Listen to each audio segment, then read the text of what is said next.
사랑합니다. 네, 오늘 예배 자리에 나오신 우리 덕신 가족 여러분, 주님의 이름으로 크게 환영하며 축복합니다. 제 옆에 계신 우리 소중한 분들과 함께 눈을 마주 보며 함께 사랑과 축복의 인사 나눌까요? 사랑합니다. 축복합니다. 네, 참 잘하셨습니다. 네. 오늘은 대림절 첫째 주일입니다. 오늘부터 12월 한 달은 이 대림절로 지킵니다. 이 대림절은 죄악과 어둠이 가득한 이 세상에 빛으로 오신 예수님, 또 말씀의 육신이 되어 이 땅에 오신 예수 그리스도의 나심을 기억하며, 더 나아가 이제 곧 다시 오실 예수 그리스도를 간절히 기대하며 기도하며 기다리는 절기입니다. 그러나 이는 단지 예수님께서 언제 오시나가 아니라 어떤 분이 오시는가를 깊이 묵상하는 절기입니다. 사랑하는 여러분, 우리 주님은 단지 우리 인생의 문제 해결자가 아니라 죽음을 뚫고 오시는 생명의 주님이심을 믿으시기를 바랍니다. 그 증거로 예수님께서 앞선 요한복음 8장에 나는 세상의 빛이라, 나는 생명의 빛이라고 소개하고 계십니다. 예수님의 자기 계시, 자기 선언입니다. 그 다음 예수님의 이 말씀에 어떤 중요한 의미가 있을까요? 첫째, 예수님께서 나는 세상의 빛이라 하심은 역설적으로 인류가 처한 그 상태를 나타내는데 바로 어둠이라는 것입니다. 둘째, 예수님은 생명의 빛이라고 말씀하십니다. 이 또한 역설적으로 인류가 처한 그 상태를 나타내는데 바로 죽음이라는 것이죠. 에베소서 2장 1절에도 허물과 죄로 죽었던 너희라고 이미 온 인류에 대하여 사망 선고를 내리고 있습니다. 이처럼 온 인류는 죄로 말미암아 어둠의 권세 아래 놓이게 되었고 사망의 권세 아래 놓이게 되었습니다. 결국 죄의 삭은 사망입니다. 도저히 이 어둠에서 벗어날 방법이 없습니다. 다시 소생할 길이 없습니다. 아무런 소망이 없습니다. 오직 절망과 탄식뿐입니다. 그럼 왜 이런 참혹한 결과가 나타났을까요? 그 이유는 바로 우리가 아는 것처럼 하나님과의 단절 때문이죠. 이 모든 것이 하나님과의 단절 때문에 나타난 참혹한 비참한 결과입니다. 아담과 하와가 범죄한 이후 온 인류는 하나님과 완전히 단절되었고 그로 인해 온 인류는 죄로 완전히 부패하고 오염되었습니다. 이제 사망이 왕노릇하게 되었습니다. 그로 인해 인간은 죄의 종이 되었고 노예가 되었습니다. 즉 한마디로 비참한 존재가 되었다라는 것입니다. 그럼 어떻게 살 길이 없을까요? 도대체 방법이 없을까요? 있습니다. 살 길이 있습니다. 뭘까요? 바로 하나님께 나아가는 것입니다. 하지만 안타깝게도 너무도 절망스럽게도 우리의 힘으로는 도저히 하나님께로 나아갈 수 없다는 사실입니다. 왜냐하면 이 세상은 어둠으로 가득하기 때문이죠. 전혀 앞을 볼 수가 없습니다. 길을 찾을 수가 없습니다. 마치 눈을 가리고 바늘귀를 찾는 것과 같습니다. 그럼 여러분, 이제 정말 방법이 없는 걸까요? 포기할 수밖에 없을까요? 근데 여러분, 진실로 웬 은혜고 웬 사랑입니까? 한 줄기 소망의 빛이 비추기 시작합니다. 이는 마치 어두운 망망대해를 비추는 등대와도 같습니다. 방향을 잃고 어두운 바다를 항해하는 이 선박에게 등대는 생명의 빛과 같습니다. 근데 그 빛이 바로 예수님이라는 사실입니다. 여러분 믿으십니까? 믿으시기를 바랍니다. 빛으로 오신 예수님은 어둠 속을 헤매던 오늘 우리에게 하나님께로 나아갈 수 있는 생명의 빛을 비추어 주셨습니다. 그 생명의 빛이 비출 때 절망은 소망으로 바뀝니다. 생명의 빛이 비출 때 모든 악한 어둠의 권세가 떠나가고 어둠의 그림자가 물러갑니다. 생명의 빛이 비출 때 놀라운 치유와 회복의 역사가 일어납니다. 생명의 역사가 일어납니다. 믿으시면 아멘? 네, 아멘 하신 분들에게 꼭 믿음대로 될 줄로 믿습니다. 오늘 본문이 바로 그 생명의 빛이 비추이는 그 현장, 생명의 역사가 일어나는 현장, 국률의 절정의 현장입니다. 먼저 바라기는 오늘 이 빛이 저와 여러분의 삶과 가정, 우리 덕진교회 가운데 더 나아가 온 세상에 가득 비추어지기를 주님의 이름으로 간절히 축원합니다. 먼저 오늘 본문과 관련하여 질문 하나를 드리고자 하는데요, 여러분, 이 세상에 그 어떠한 사람도 피해갈 수 없는 것이 있습니다. 그것은 뭘까요? 맞습니다. 바로 죽음입니다. 이 죽음의 문제 앞에는 그 누구도 결코 예외일 수가 없죠.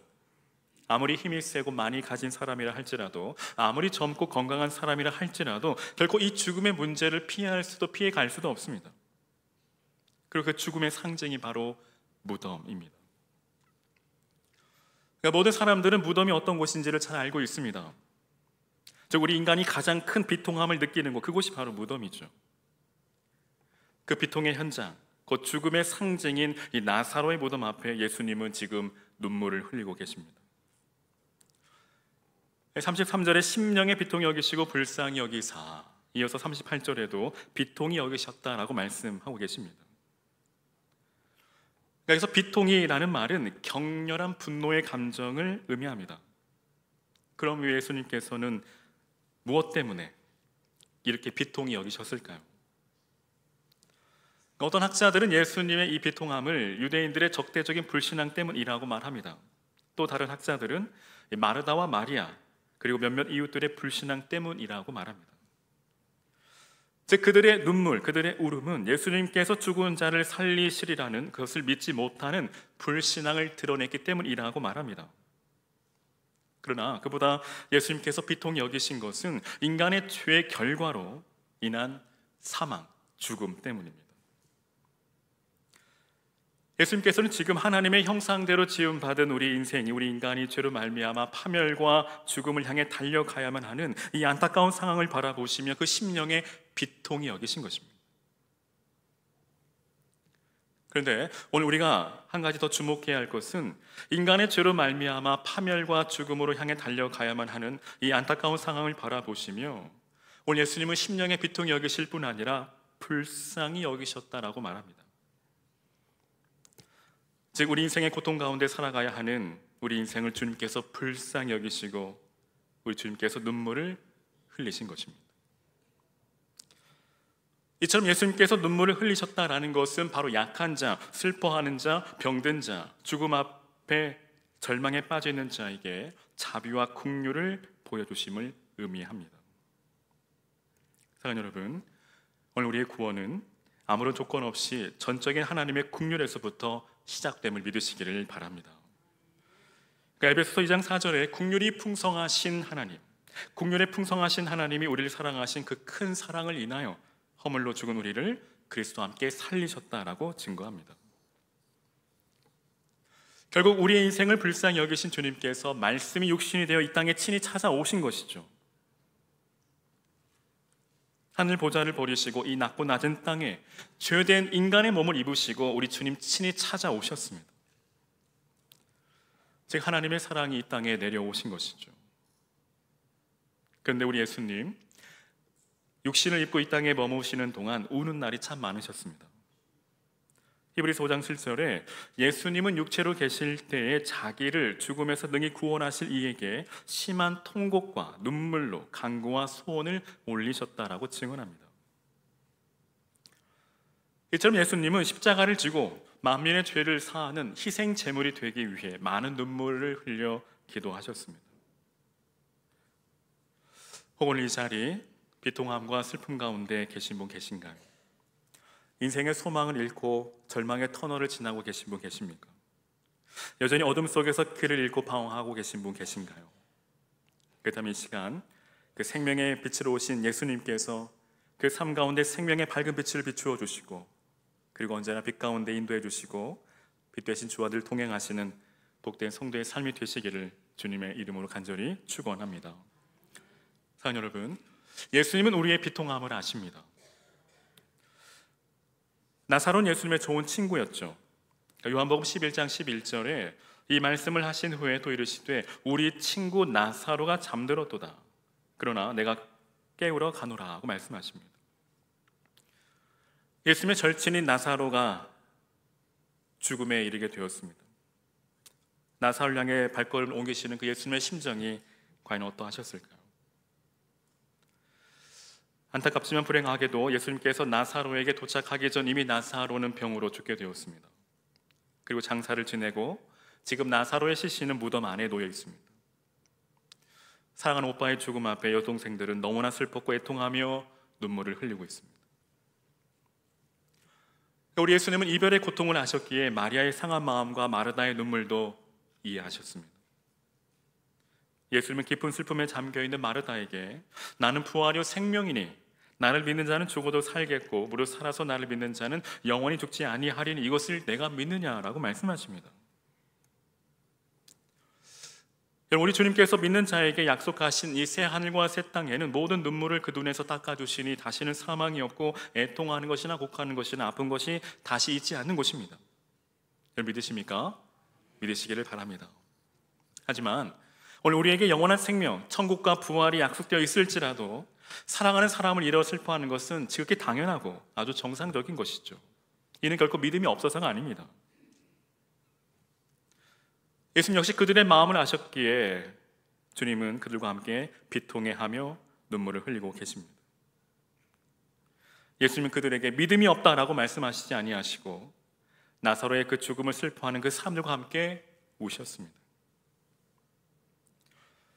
그러니까 우리 때론 장례식장에서 너무도 슬퍼하는 유족들을 바라보며 믿음이 없다라고 생각하지 않습니까?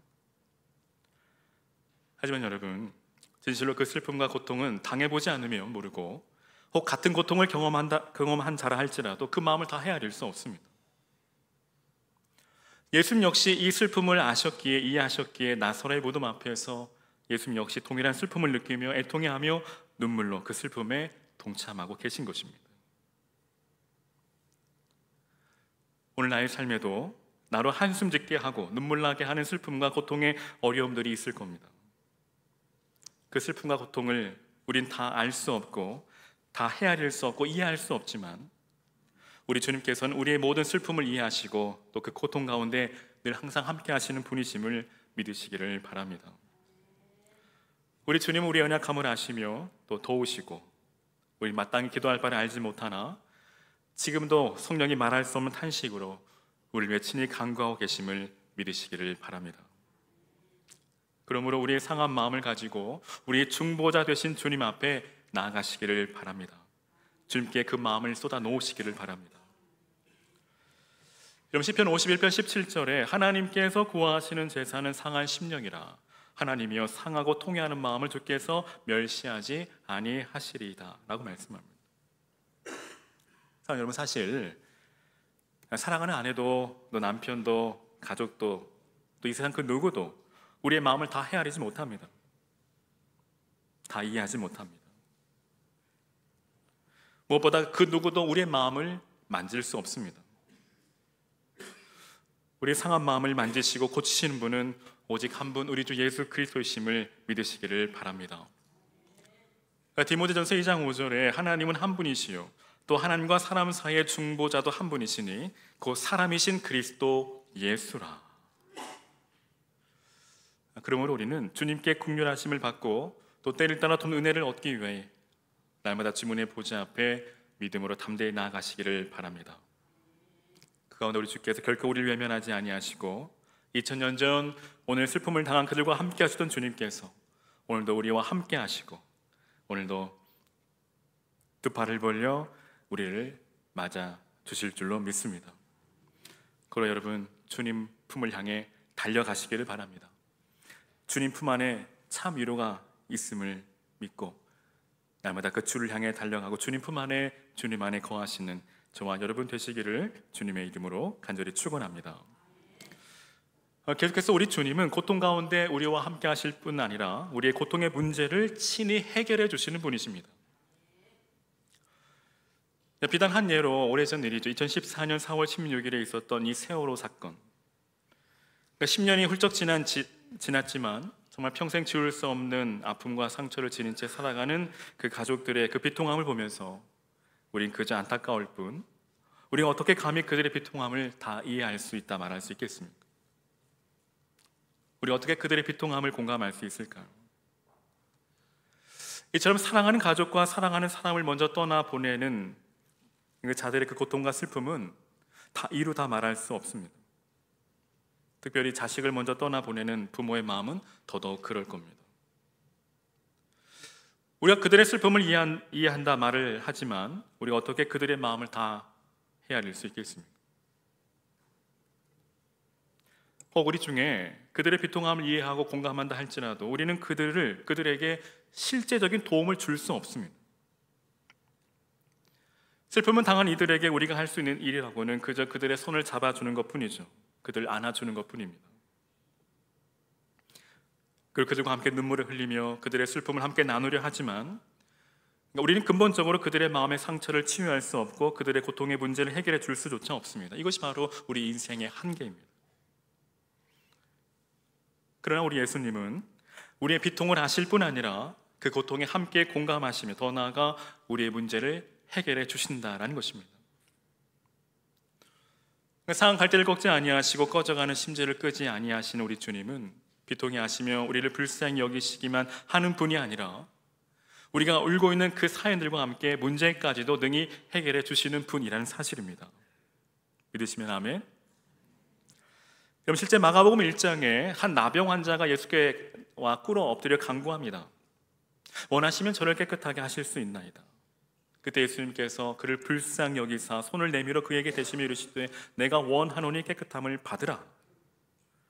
그때 그 나병이 그 사람에게서 떠나가고 깨끗해집니다.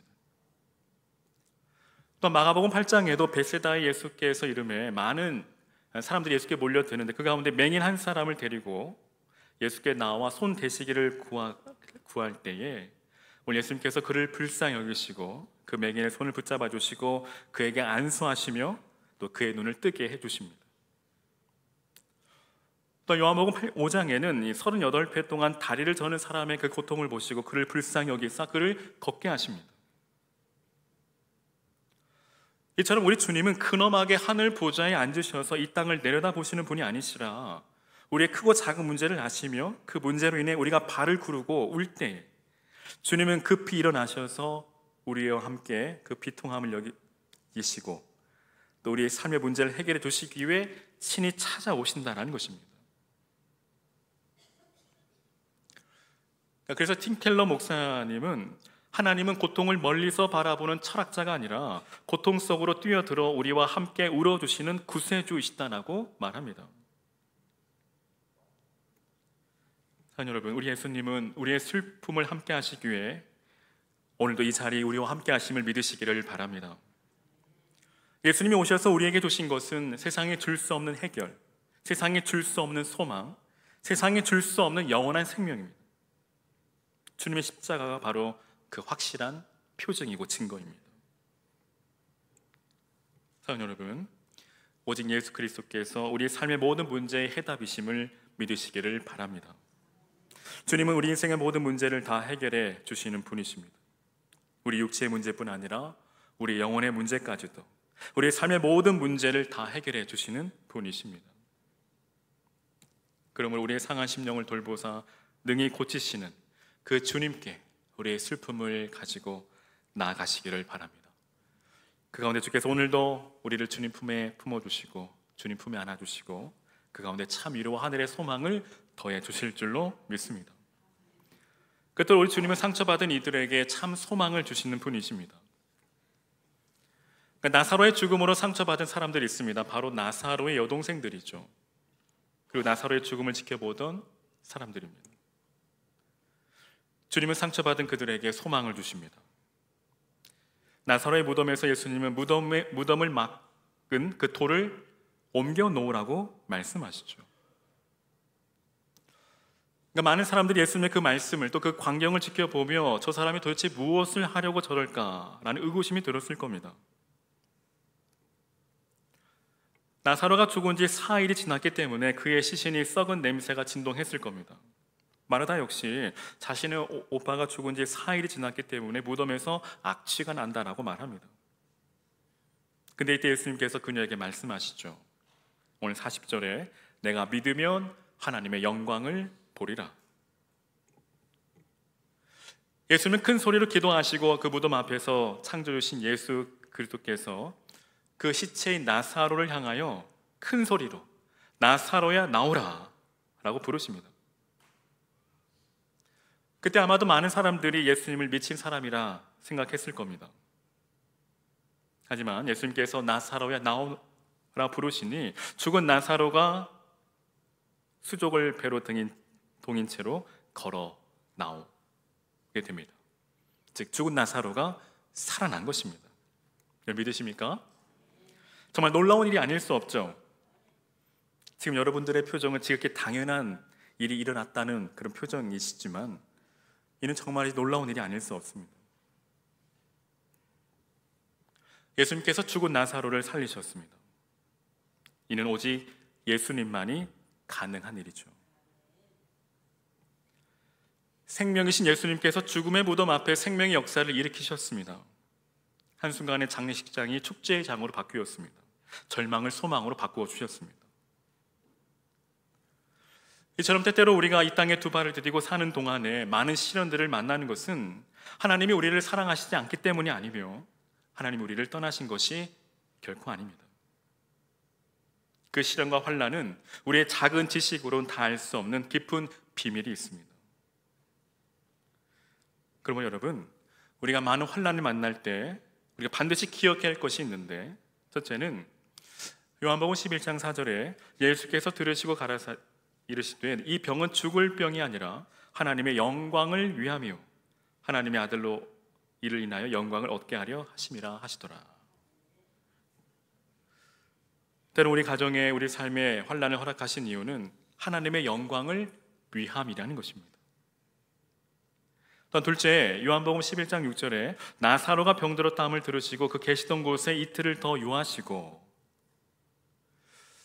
여러분, 우리의 기도가 때때로 더디게 응답될 때가 있습니다.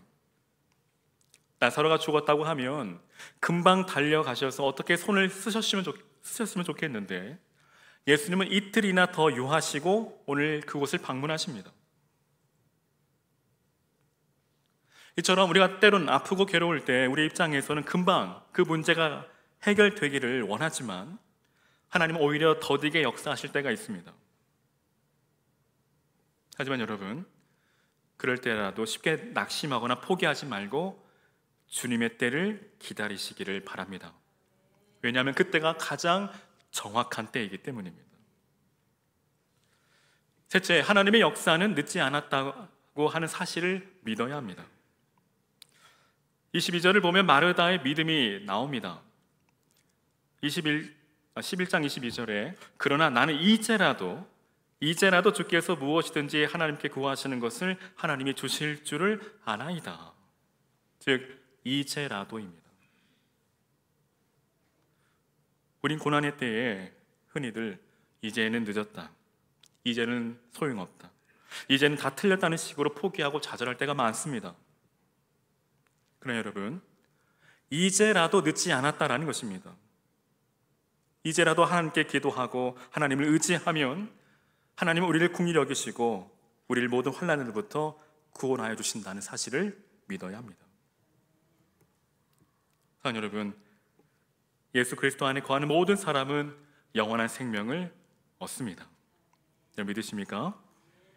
그러므로 오직 우리 주님만이 우리의 유일한 소망이며 우리의 영원한 소망이 되심을 믿고 이제라도 주님께서 우리의 삶을 회복해 하실 것을 믿고 날마다 주님 앞에 나아가시기를 바랍니다.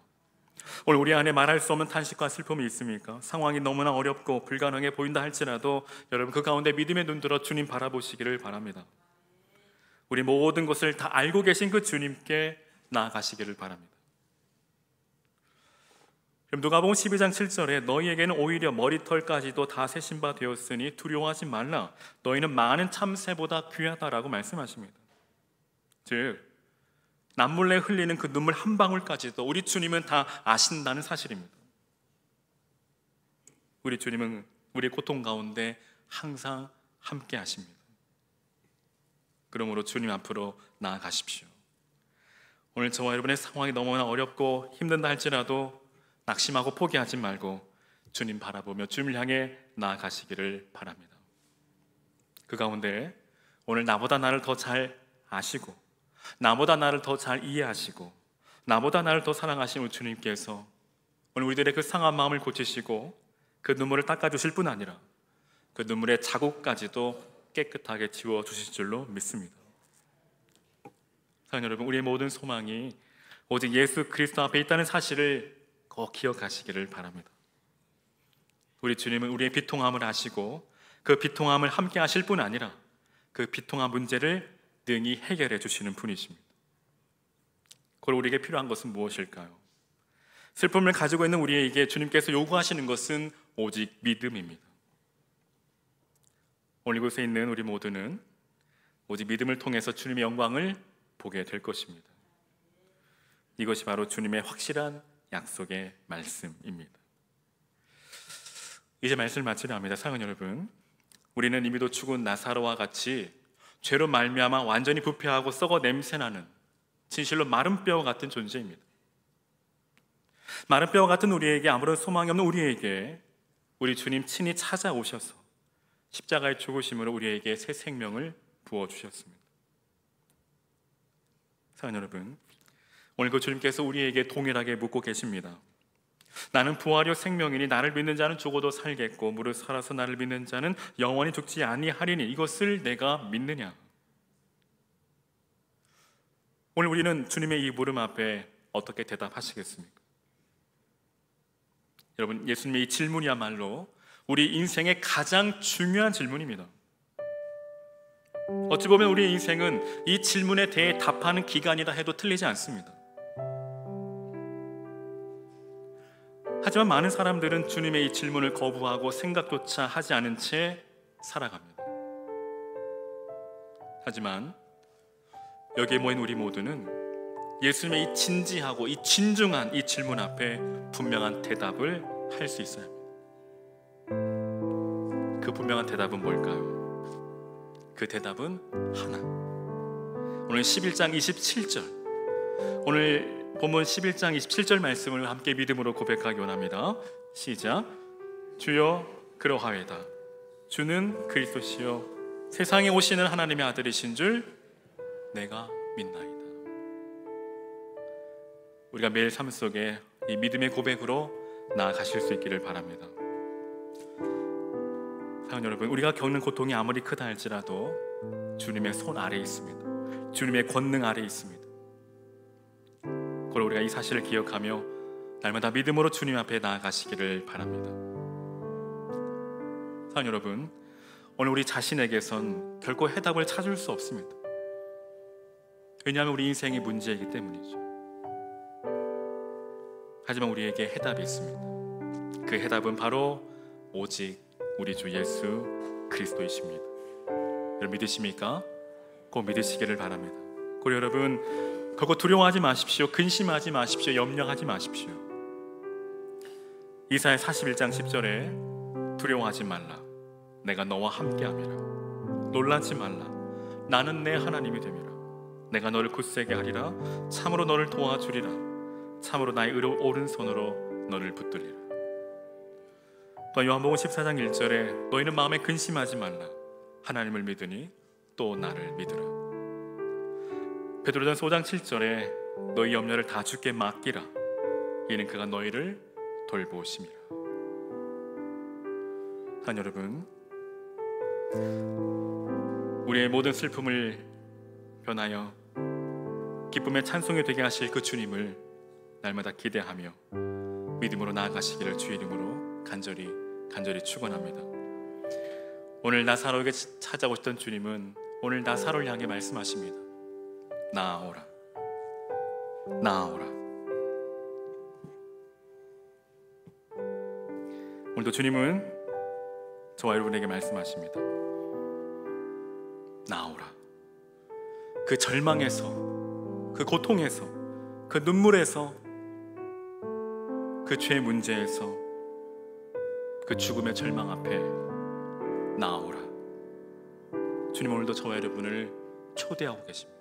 초청하고 계십니다. 주님은 지금도 두 팔 벌려 저와 여러분을 기다리고 계십니다.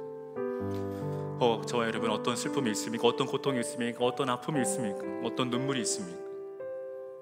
그렇다면 주님께로 나아가시기를 바랍니다.